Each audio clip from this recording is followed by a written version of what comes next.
ഈശോ വരുന്നു,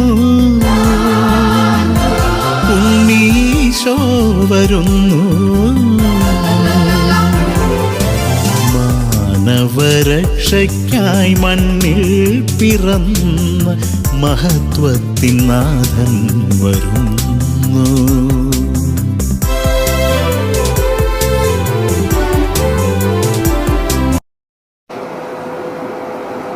പ്രിയമുള്ളവരെ, അവൻ വരുന്നു എന്ന തലക്കെട്ടിൽ ആഗമന കാലത്തെക്കുറിച്ചുള്ള വിചിന്തനങ്ങളുടെ ആദ്യ എപ്പിസോഡിലേക്ക് നിങ്ങൾ ഏവരെയും ഹൃദയപൂർവ്വം സ്വാഗതം ചെയ്യുന്നു. ദൈവം നമുക്ക് വീണ്ടും ഇതാ ഒരു ആഗമനകാലം കൂടി ദാനമായി നൽകിയിരിക്കുന്നു. പ്രതീക്ഷയുടെയും പ്രത്യാശയുടെയും ഒരു കാലം. ദിനചര്യകളുടെ ഉറക്കത്തിൽ നിന്നും നിരാശയുടെ ഇരുട്ടിൽ നിന്നും ജീവിതത്തിന്റെ വ്യതിചലനങ്ങളിൽ നിന്നും ഉണരാൻ നമ്മെ വിളിക്കുന്ന ഒരു സീസണാണിത്. ഈ ആദ്യ ഞായറാഴ്ച ക്രിസ്തു നമ്മുടെ ഹൃദയങ്ങളെയും മനസ്സുകളെയും ആത്മാക്കളെയും ഉണർത്താൻ എങ്ങനെ വരുന്നുവെന്ന് നമുക്ക് ചിന്തിക്കാം. അവൻ നമ്മുടെ ഹൃദയങ്ങളെ ഉണർത്താൻ വരുന്നു. യെശയ്യാ പ്രവാചകൻ 63:17-19 നമ്മൾ വായിക്കുന്നു, കർത്താവേ, അങ്ങയുടെ വഴിയിൽ നിന്ന് ഞങ്ങളെ അലഞ്ഞു തിരിയാൻ അനുവദിക്കുന്നതെന്തിന്? നീ ആകാശത്തെ ചവിട്ടി താഴേക്ക് വരുമെന്ന്. യിശയ്യാസിന്റെ വാക്കുകൾ ദൈവ സാന്നിധ്യത്തിനായിട്ടുള്ള നമ്മുടെ അഭിലാഷമായി പ്രതിധ്വനിക്കുന്നുണ്ട്. പ്രത്യേകിച്ചും അനിശ്ചിതത്വവും അരാജകത്വവും നിറഞ്ഞ ഒരു ലോകത്തിൽ ദൈവത്തിന്റെ സ്നേഹത്തിലേക്കും മാർഗനിർദ്ദേശങ്ങളിലേക്കും നമ്മുടെ ഹൃദയങ്ങളെ ഉണർത്താൻ ദൈവത്തെ ക്ഷണിക്കാനുള്ള സമയമാണിത്. ടി.എസ്. ഇലിയറ്റിന്റെ മനോഹരമായ ഒരു കവിതയുണ്ട്, ദ ജേർണി ഓഫ് ദ മെജായ്, പൂജരാജാക്കന്മാരുടെ യാത്ര എന്ന്. ഞങ്ങൾക്ക് അത് വളരെ ബുദ്ധിമുട്ടുള്ള ഒരു യാത്രയായിരുന്നു. അവസാനം രാത്രി മുഴുവൻ യാത്ര ചെയ്യാൻ ഞങ്ങൾ ഇഷ്ടപ്പെട്ടു.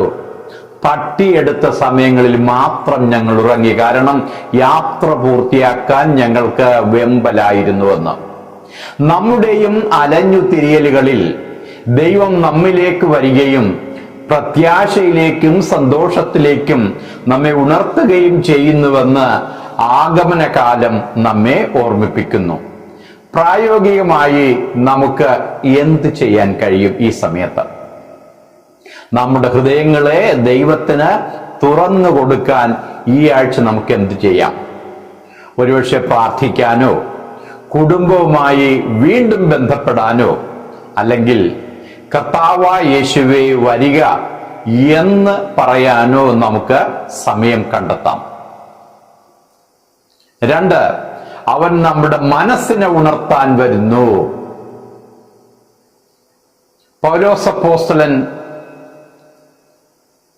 കൊറിന്തോസുകാർക്ക് എഴുതിയ 1-ാം ലേഖനത്തില് 1-ാം അധ്യായം 7-ാം വാക്യത്തിൽ നമ്മൾ വായിക്കുന്നു, നമ്മുടെ കർത്താവായ യേശുക്രിസ്തുവിന്റെ വെളിപാടിനായി കാത്തിരിക്കുമ്പോൾ നിങ്ങൾക്ക് ഒരു ആത്മീയ സമ്മാനത്തിനും കുറവില്ല എന്ന്. അപ്പോൾ ആഗമനം എന്നത്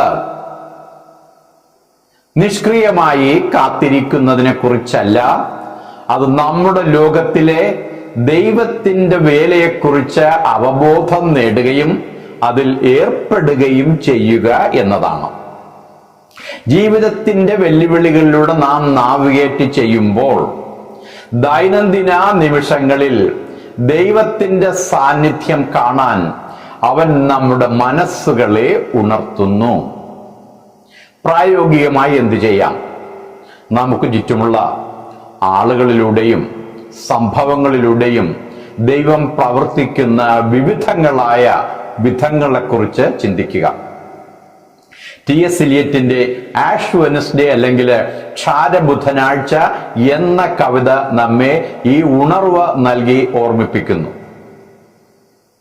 കരുതലും കരുണയും കാണിക്കാനും ഞങ്ങളെ പഠിപ്പിക്കുക, കാണിക്കാതിരിക്കാനും, നിശ്ചലമായിരിക്കാൻ അനങ്ങാതെ ഇരിക്കാൻ ഞങ്ങളെ പഠിപ്പിക്കുകയെന്നും. ആഗമനകാലം വിശ്രമിക്കാനും ചിന്തിക്കാനുമുള്ള ഒരു സമയമാണ്. ലോകത്തെ സേവിക്കാനും വെളിച്ചം കൊണ്ടുവരാനും ദൈവം നമുക്ക് നൽകിയ ദാനങ്ങൾ എങ്ങനെ ഉപയോഗിക്കാനാവും എന്ന് ചിന്തിക്കാനുള്ള സമയം. പ്രായോഗികമായി നമുക്ക് എന്ത് ചെയ്യാം? മനോഹരമായതോ അർത്ഥവത്തായതോ ആയ എന്തെങ്കിലും നിരീക്ഷിക്കാൻ ഈ ആഴ്ച എല്ലാ ദിവസവും ഒരു നിമിഷമെങ്കിലും ചെലവഴിക്കുക. കത്തെഴുതുക, പുതിയ ആശയങ്ങൾ ആരോടെങ്കിലുമൊക്കെ പങ്കുവയ്ക്കുക. ഇതുവരെ ബന്ധപ്പെടാതിരുന്ന ചിലരെയെങ്കിലും ഫോണിൽ വിളിക്കുക. നമുക്ക് ചുറ്റുമുള്ള മനുഷ്യരുടെ ഏതെങ്കിലും ഒരു നന്മ കണ്ടെത്താനായിട്ട് നമ്മുടെ മനസ്സുകളെ ഉണർത്തുക, അവരോട് പറയാനുള്ള ധൈര്യം കാണിക്കുക. 3, അവൻ നമ്മുടെ ആത്മാക്കളെ ഉണർത്താൻ വരുന്നു.